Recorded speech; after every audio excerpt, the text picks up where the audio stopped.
Olá, vamos falar sobre Espiritismo. Eu sou Débora Rabelo e trago agora neste momento o nosso estudo da obra O Consolador, Francisco Cândido Xavier, pelo Espírito Emmanuel. Vamos à leitura e reflexão das questões 167 a 176, certo? Então vamos à nossa leitura e reflexão. 167. Os grandes músicos, quando compõem peças imortais, podem ser também influenciados por lembranças de uma existência anterior?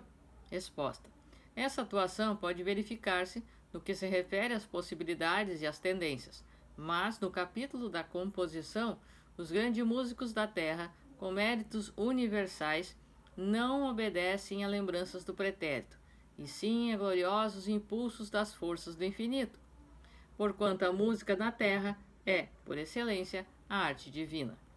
As óperas imortais não nasceram do lodo terrestre, mas da profunda harmonia do universo, cujos cânticos sublimes foram captados parcialmente pelos compositores do mundo, em momentos de santificada inspiração.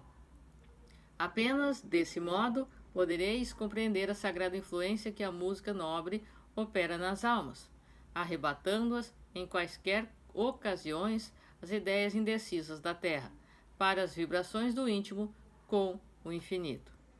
Então, que nós possamos perceber que quanto mais elevado é o espírito que está encarnado, mais ele buscar esta inspiração de forma consciente ou não, mas ele estará buscando esta afinização com planos superiores, com espíritos superiores que estarão lhe inspirando, principalmente no desdobramento do corpo físico durante o sono, quando o corpo está repousando e a alma se desprende para buscar estudos, tratamento, trabalho e ser útil. Muitas inspirações são encontradas e plantadas ali no plano espiritual, nestes espíritos que, ao acordarem do sono, deixam fluir esta inspiração e realizam obras consideradas imortais, certo? Questão 168. Os espíritos desencarnados cuidam igualmente dos valores artísticos no plano invisível para os homens? Resposta: temos de convir que todas as expressões de arte na Terra representam traços de espiritualidade, muitas vezes estranhos à vida do planeta. Através dessa realidade, podereis reconhecer que a arte, em qualquer de suas formas puras, constitui objeto da atenção carinhosa dos invisíveis, com possibilidades outras que o artista do mundo está longe de imaginar. No além, é com o seu concurso que se reformam os sentimentos mais impiedosos, predispondo as entidades infelizes às experiências expiatórias e purificadoras. E é crescendo nos seus domínios de perfeição e de beleza que a alma envolve para Deus, enriquecendo-se nas suas sublimes maravilhas. Questão 169. A emotividade deve ser disciplinada?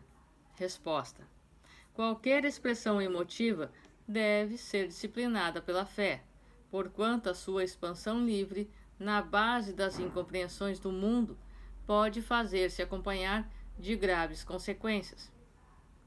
Então, o equilíbrio traz para nós a racionalidade e a emotividade no seu ponto ideal. Não apenas por uma questão de bom senso, mas porque os extremos podem trazer prejuízos à saúde espiritual e orgânica, porquanto desregulam completamente os nossos estados emocionais, certo? Questão 170. Com tantas qualidades superiores para o bem, pode o artista de gênio transformar-se em instrumento do mal? Resposta: o homem genial é como a inteligência que houvesse atingido as mais perfeitas condições de técnica realizadora. Essa aquisição, porém, não exime da necessidade de progredir moralmente, iluminando a fonte do coração. Em vista de numerosas organizações geniais não houverem alcançado a culminância de sentimento, é que temos contemplado muitas vezes no mundo os talentos mais nobres encarcerados em tremendas obsessões ou anulados em desvios dolorosos, porquanto, acima de todas as conquistas propriamente materiais, a criatura deve colocar a fé como o eterno ideal divino. Então nós podemos perceber aqui que nós podemos ter uma qualidade muito apurada nas áreas que desenvolvemos. Porém, se o nosso espírito não estiver vibrando nas mesmas regiões, e se nós dermos escape aos vícios que carregamos ou que estão lá estacionados, quietinhos dentro do nosso espírito, e alimentarmos eles, dermos ouvidos, desta forma nosso pensamento estará sintonizando com os mesmos espíritos afins, e aí não adianta que nós estaremos dando vazão ao lado da dor, certo? Questão 171. De modo geral, todos os homens terão de buscar os valores artísticos para a personalidade? Resposta: sim.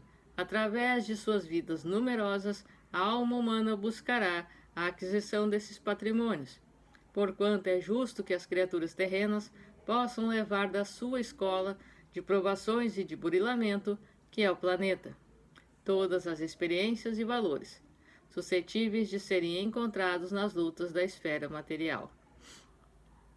Então, nós iremos sair daqui desta terra com valores gravados no nosso espírito, adquirindo mais personalidade, mais alegria ou mais dores.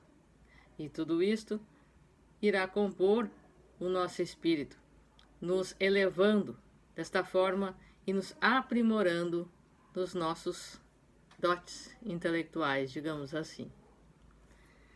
Questão 172. Existe, de fato, uma arte antiga e uma arte moderna? Resposta: a arte envolve com os homens e representando a contemplação espiritual de quantos a exteriorizam. Será sempre a manifestação da beleza eterna, condicionada ao tempo e ao meio de seus expositores. A arte, pois, será sempre uma só, na sua riqueza de motivos dentro da espiritualidade infinita. Ponderemos, contudo, que, se existe hoje grande número de talentos com a preocupação excessiva de originalidade, dando curso às expressões mais extravagantes de primitivismo, esses são os cortejadores irrequietos da glória mundana, que, mais distanciados da arte legítima, nada mais conseguem que refletir a perturbação dos tempos que passam, apoiando o domínio transitório da futilidade e da força.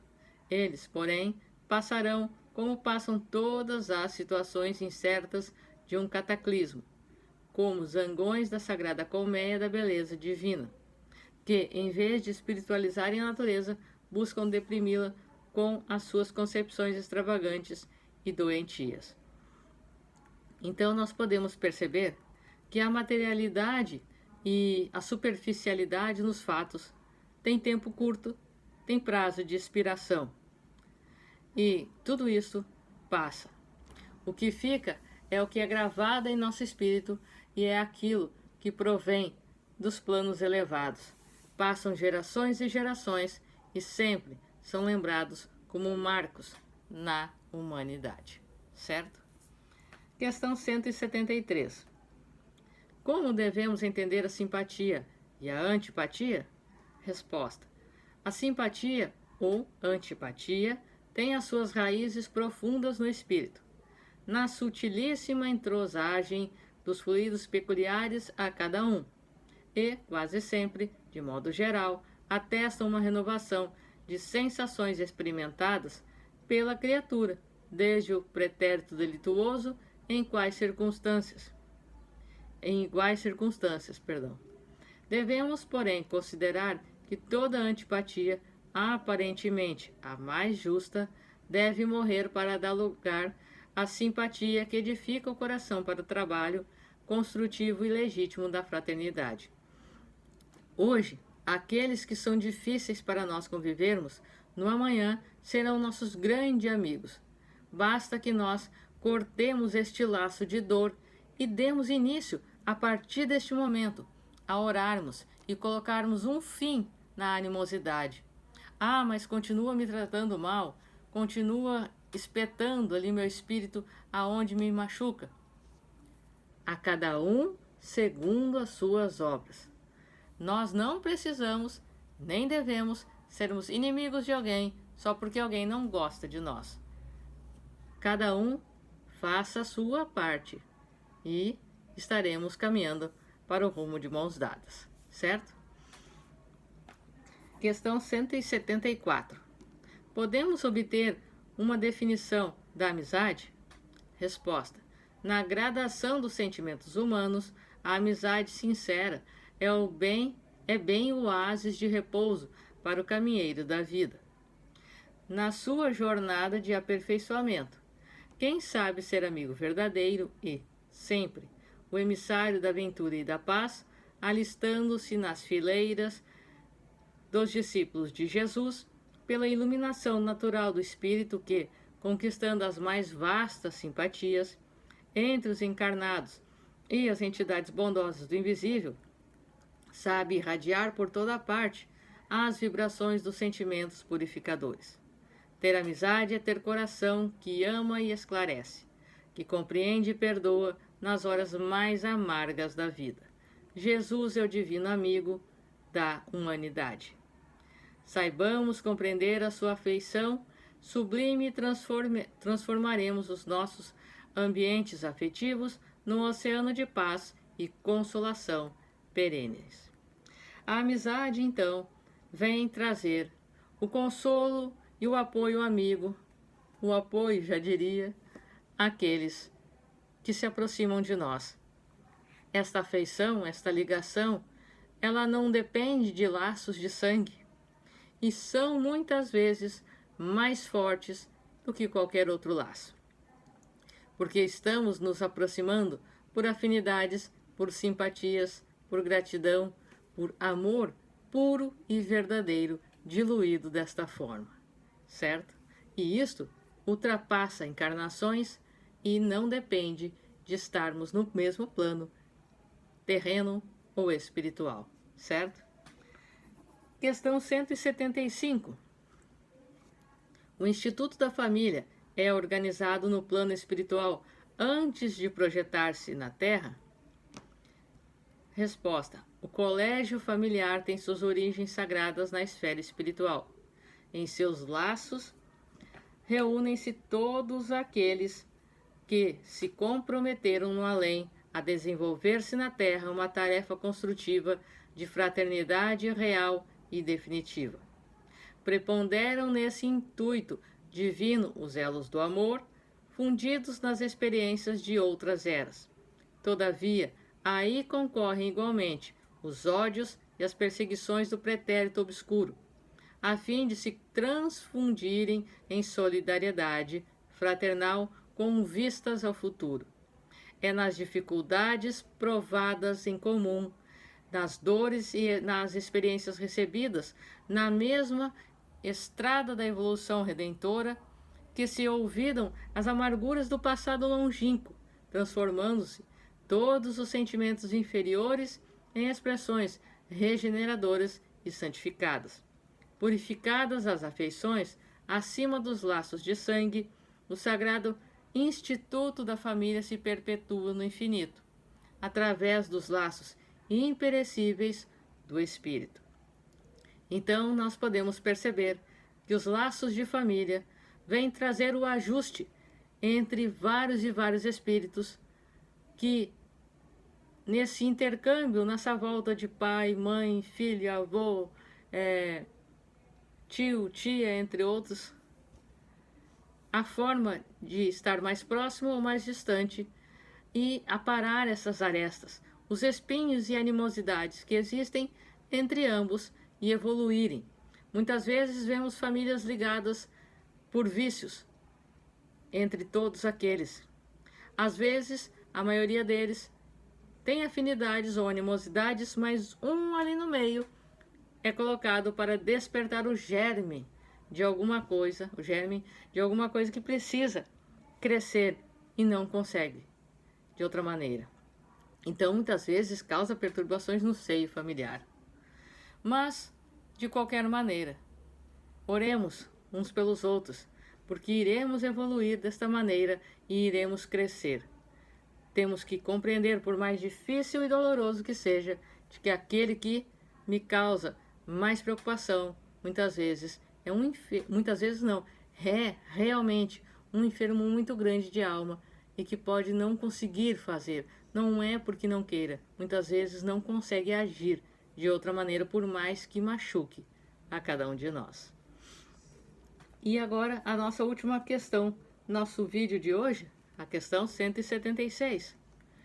As famílias espirituais no plano invisível são agrupadas em falanges e aumentam ou diminuem, como se verifica na Terra? Resposta: os núcleos familiares do além se agrupam igualmente em falanges, continuando aí a obra de iluminação e de redenção de alguns componentes dos grupos, elementos mais rebeldes ou estacionários, que são impelidos pelos seus companheiros afins aos esforços edificantes na conquista do amor e da sabedoria.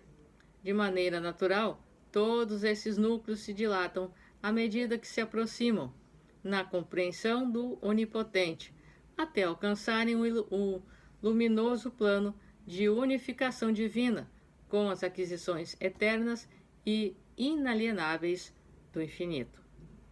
Então, esta questão complementa a anterior e nós estaremos naquele ambiente familiar até que nós tenhamos evoluído e não necessitemos mais de todos aqueles ajustes junto daqueles irmãos. Muitas vezes ainda estaremos com eles para ajudá-los a evoluir. Muitas almas, já muito mais evoluídas, que voltam para sublimar este amor e esta condição de ajudarem os que representam e apresentam extremas dificuldades na sua atual vivência, certo? Então, eu sou Débora Rabelo e estes foram os estudos das questões 167 a 176. No próximo vídeo nós estaremos estudando da questão 177 a 186. Um forte abraço para você, que os bons espíritos nos guiem, Jesus nos abençoe e até a próxima.